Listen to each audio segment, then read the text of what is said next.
Bismillahirrahmanirrahim. Assalamualaikum warahmatullahi wabarakatuh. Saya Syahla Siti Humairah, Prodi PAI dari STIT Tarbiyatun Nisa Sentul Bogor. Saya akan mereview buku Dasar-Dasar Manajemen. Buku Dasar-Dasar Manajemen ini ditulis oleh Abdurrahman M.AP yang pertama kali diterbitkan oleh Intelligentsia Media. Buku ini berjumlah 198 halaman dan buku ini berisi banyak sekali konsep dalam manajemen, sehingga saya hanya memilih satu bab yang berjudul organisasi dan perorganisasian untuk direview. Saya akan memaparkan sedikit isi bab tentang organisasi dan pengorganisasian. Yang pertama adalah pengertian organisasi. Organisasi merupakan suatu sistem yang terdiri dari pola aktivitas kerjasama yang dilakukan secara teratur dan berulang-ulang oleh sekelompok orang dalam mencapai visi, misi, dan sasaran yang ingin dicapai. Organisasi juga dapat diartikan sebagai wadah, lembaga, atau kelompok yang melakukan proses manajemen. Kedua, proses terbentuknya organisasi. Dalam organisasi, tentunya terbentuk dari sebuah kelompok, dan kelompok tentunya terbentuk karena adanya individu. Yang selanjutnya, unsur penting dalam organisasi.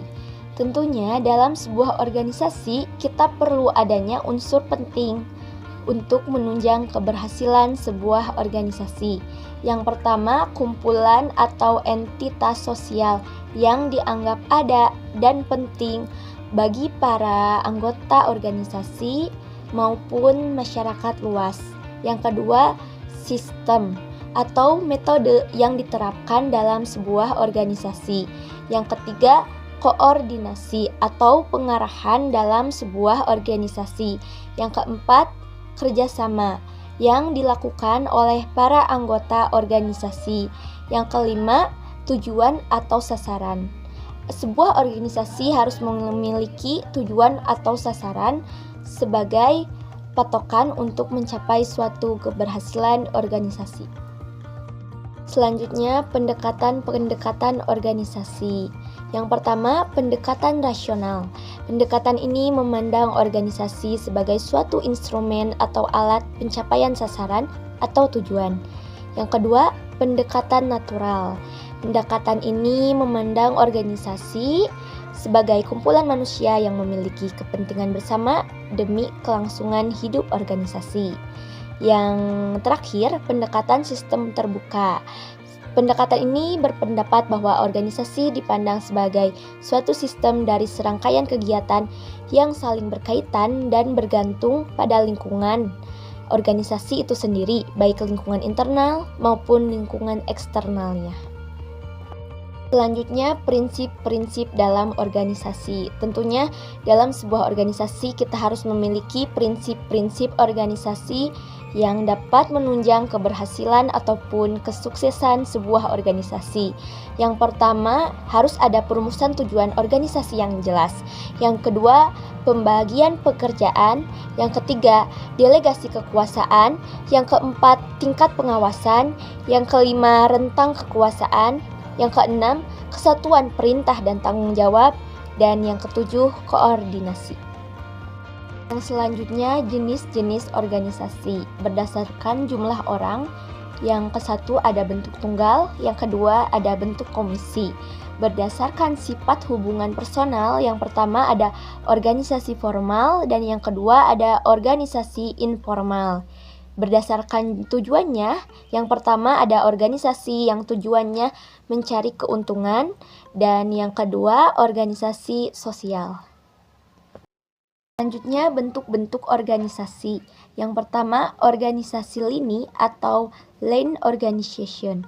Organisasi lini merupakan suatu bentuk organisasi yang memandang dan menerapkan sumber wewenang tunggal. Segala keputusan atau kebijakan dan tanggung jawab berada pada satu tangan, yaitu berada pada kepala eksekutif. Yang kedua, organisasi staf atau staff organization. Organisasi staf merupakan organisasi yang mempunyai hubungan dengan pucuk pimpinan dan mempunyai fungsi memberikan bantuan. Ketiga, organisasi lini dan staf atau Line and Staff Organization. Organisasi lini dan staf merupakan kombinasi dari organisasi lini.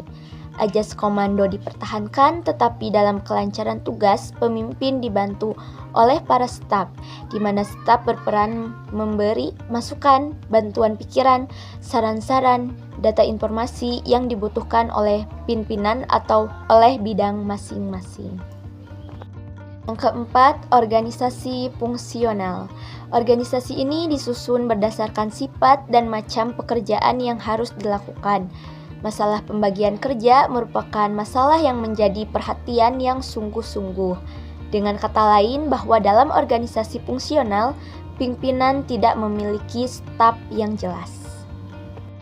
5. Organisasi lini dan fungsional merupakan suatu bentuk organisasi di mana wewenang dari pimpinan tertinggi dilimpahkan kepada perkepala unit di bawahnya dalam bidang pekerjaan tertentu. Yang selanjutnya, 5 dimensi untuk keefektifan organisasi. Yang pertama, pendekatan sasaran atau goal attainment approach. Pendekatan ini memandang bahwa keefektifan suatu organisasi atau perusahaan dinilai berdasarkan nilai akhir. Yang kedua, pendekatan sistem atau system approach, yaitu pendekatan ini menekankan pada sasaran jangka panjang dengan memperhatikan interaksi antara organisasi dan lingkungannya. Yang ketiga, pendekatan stakeholder. Pendekatan ini menekankan pada konstituen dalam suatu lingkungan, termasuk pemasok, pelanggan, pemilik, karyawan, pemegang saham, masyarakat, pemerintah, dan lain sebagainya. Yang keempat, pendekatan proses internal atau internal proses. Pendekatan ini melihat keefektifan organisasi atau perusahaan dengan mengukur kesehatan, kondisi internal organisasi. Yang terakhir, pendekatan nilai bersaing atau competing values approach, yaitu pendekatan ini menekankan pada penilaian subjektif seseorang pada organisasinya. Kesimpulan dari review bab organisasi dan perorganisasian dalam buku Dasar-Dasar Manajemen ini adalah bahwa organisasi sangat penting bagi manajemen karena menjadi wadah untuk mengatur aktivitas manajemen dan mencapai tujuan organisasi. Manajemen yang efektif didukung oleh organisasi yang efisien dapat membuat perusahaan lebih sukses. Kelebihan dari buku ini adalah buku ini sangat bagus untuk dijadikan referensi bagi para mahasiswa yang ingin memahami konsep dasar manajemen. Kekurangan dari buku ini adalah buku menggunakan bahasa akademis sehingga sulit dipahami oleh pembaca yang belum terbiasa dengan istilah-istilah manajemen.